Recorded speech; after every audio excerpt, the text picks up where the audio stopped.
Ang mga tagahanga ni Candace Owens ay tumatalikod na sa kanya dahil naalala nila noong nagkaroon siya ng katawa-tawang debat kay Andrew Wilson kung saan iginiit niyang dapat siya ay nasa bahay niya at may bayad pa itong dolyar na una niyang hiniling na itaas pa ang halaga. Para sa konteksto, si Andrew Wilson sa Joe Rogan Show ay nag-alok kay Candace ng ganitong halaga ng pera para makipag-debate sa kanya.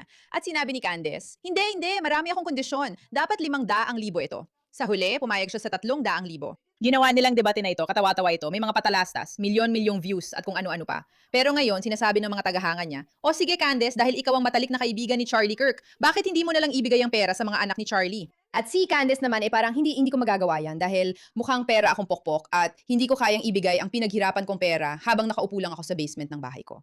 Sinisira ang buhay ng ibang pamilya at ang pamana ng isang lalaking dati kong tinawag na kaibigan pero labis akong umiibig sa kanya. At niloko niya ako dahil ako ay itim at pinili niya ang isang magandang puting babae. Kaya ngayon, ilalaan ko ang aking oras at lakas sa pagpapakawala ng galit ko sa kanya at gagawin kong kamuhian siya ng milyon-milyong tao pati na ang lahat ng pinaninindigan niya. At ngayon, sinusuportahan din si Lindsay Clancy at ang babaeng pumatay sa 3 niyang anak at sinasabing kasalanan ito ng malalaking kumpanya ng gamot at hindi kasalanan ng babaeng yon. Sa totoo lang, si Candace, gaya ng alam na natin, ay isang makasarili, uhaw sa kapangyarihan at pera at baliw na babae. Kaya nga, yung mga tagahanga niya ay parang, ano ba yan? Bakit hindi mo talaga i-donate ang perang ito? Siya naman parang, hindi ko maintindihan paano mo nagawang hingin yan sa akin. Gumawa pa nga siya ng video na tinawag na How I'm Spending My $300,000. At guys, oo, nakakakilabot talaga. Pasensya na agad kasi kailangan yung panuurin pang switch. Sige, simulan na natin. Bigla na lang pagkasabi ko na kukunin ko ito. Una sa lahat, natatakot siya. Natatakot siya. Natatakot siya. May pera sa mesa. At yun ang mali ko. Natatakot ako at hindi ko kinukuha ang pera. Tapos, kinuha ko na ang pera. Eksakto ng inaalok mo ay 300,000.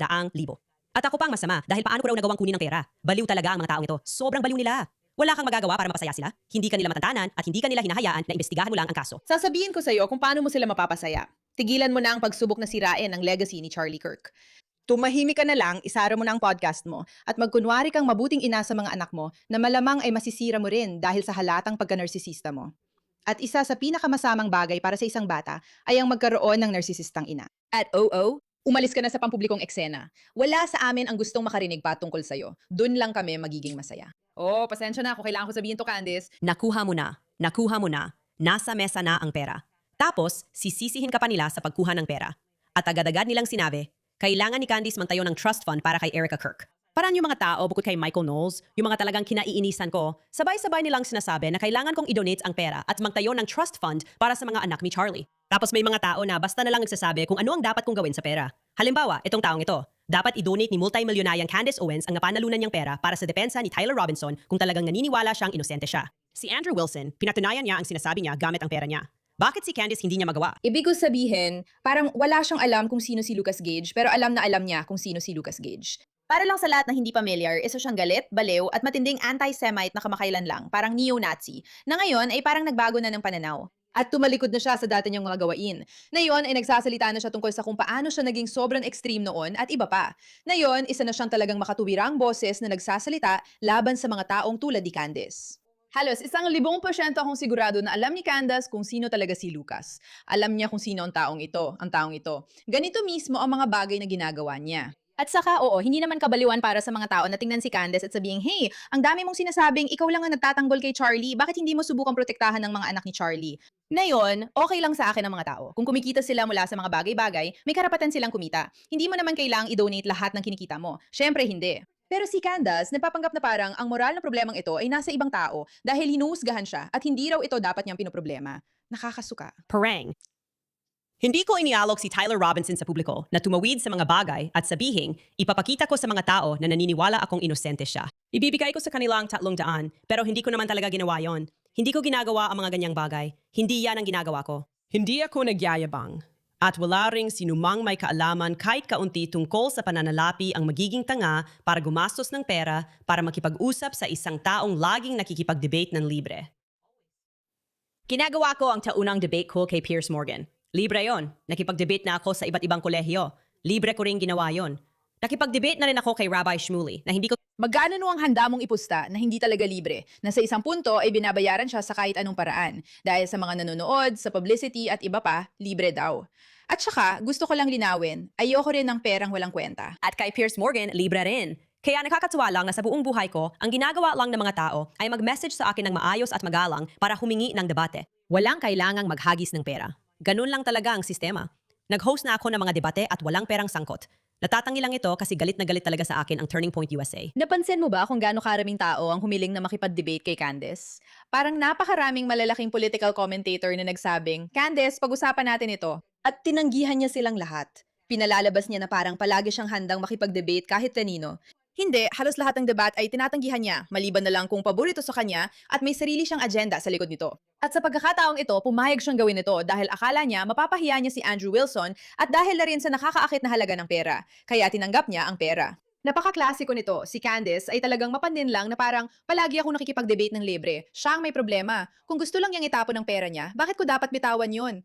Hindi, bruha. Nakikita ka namin.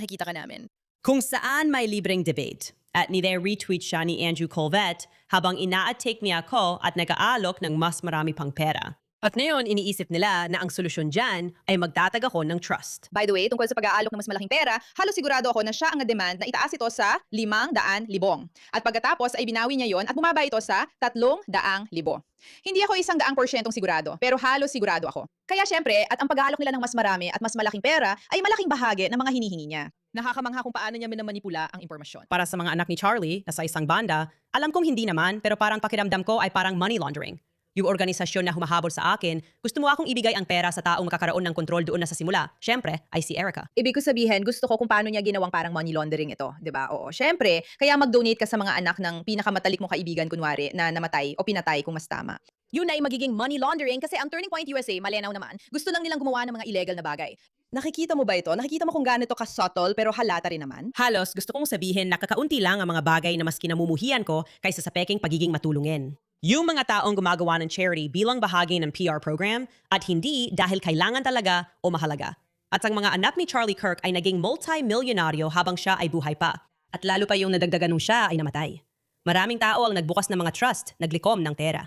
Ang huling bagay na kailangan ng mga anak ni Charlie Kirk ay mas maraming pera. Ang kailangan nila ay isang matatag na magulang. At sa kasamaang palad, hindi ko yon maibibigay, di ba? Hindi ko yon maibibigay.